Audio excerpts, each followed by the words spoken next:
Hello everyone, welcome to my YouTube channel.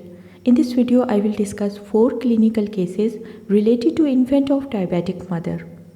Case number 1. A 35-week gestation infant is delivered via cesarean section because of macrosomia and fetal distress. Mother has class D pre-gestational diabetes. Her glycosylated hemoglobin is 20%. Infant is at risk for birth asphyxia, cardiac septal hypertrophy, polycythemia, and which of the following? Congenital dislocated hip, dacryostenosis, hyaline membrane disease, hyperglycemia, or pneumothorax?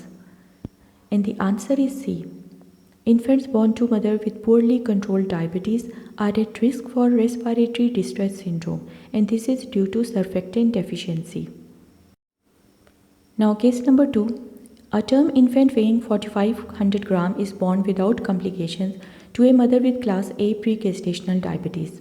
His initial glucose level is 30 mg per deciliter, but level after he consumes 30 cc of infant formula is 50, and another level obtained 30 minutes later is 55 mg per deciliter.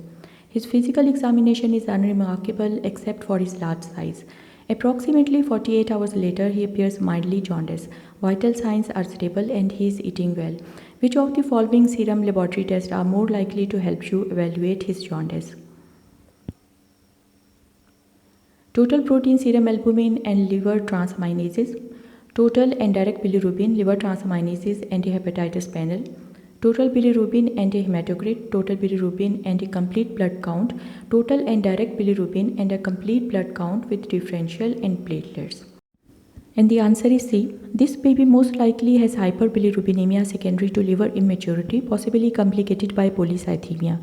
He should have high level of unconjugated bilirubin and in absence of intrahepatic disease, a normal conjugated portion.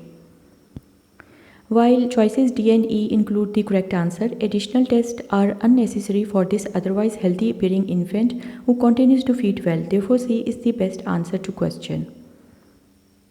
Case number 3. A premature infant of class B pre-gestational diabetic mother is delivered via cesarean section due to fetal distress. Mother auxiliary temperature at delivery is 98.6 degree Fahrenheit. Baby has poor color and tone, no spontaneous cry, minimal respiratory effort, and a weak pulse of 80 beats per minute. After endotracheal intubation, color and tone improve a bit, but she still has perioral cyanosis and her heart rate is 90 beats per minute. Which of the following is most likely cause of her persistent distress? Hypocalcemia, hypoglycemia, impaired cardiac function, renal failure, or sepsis? And the answer is C. Impaired cardiac function. Infants born to mothers with poorly controlled gestational diabetes are at risk for congenital heart anomalies, hypertrophic cardiomyopathy, septal hypertrophy, conotruncal anomalies, and subaortic stenosis. This baby's symptoms and maternal diabetes history indicate a risk for cardiac problems. Sepsis can cause similar symptoms, but no risk factor for infectious disease are noted. This baby is at risk for hypoglycemia, but hypoglycemia alone would less likely cause the symptoms. Now, case number 4. A term girl born to a mother with class C pre-gestational diabetes requires endotracheal intubation at delivery for poor respiratory effort, tone, and color. Her initial serum glucose level is 10 and level stabilizes after 36 hours with intravenous administration of glucose.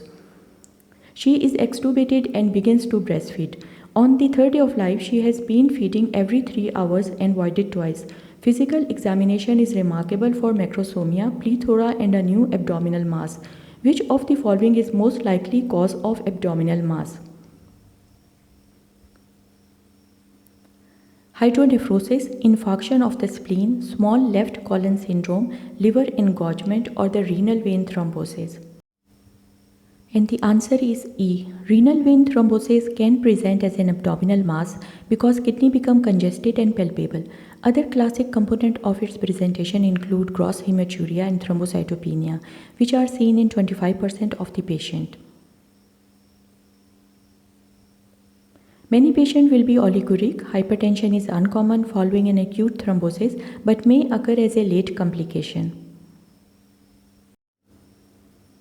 Hydronephrosis is a common cause of abdominal or flank masses in neonate, but it is not the most likely given this infant accompanying history.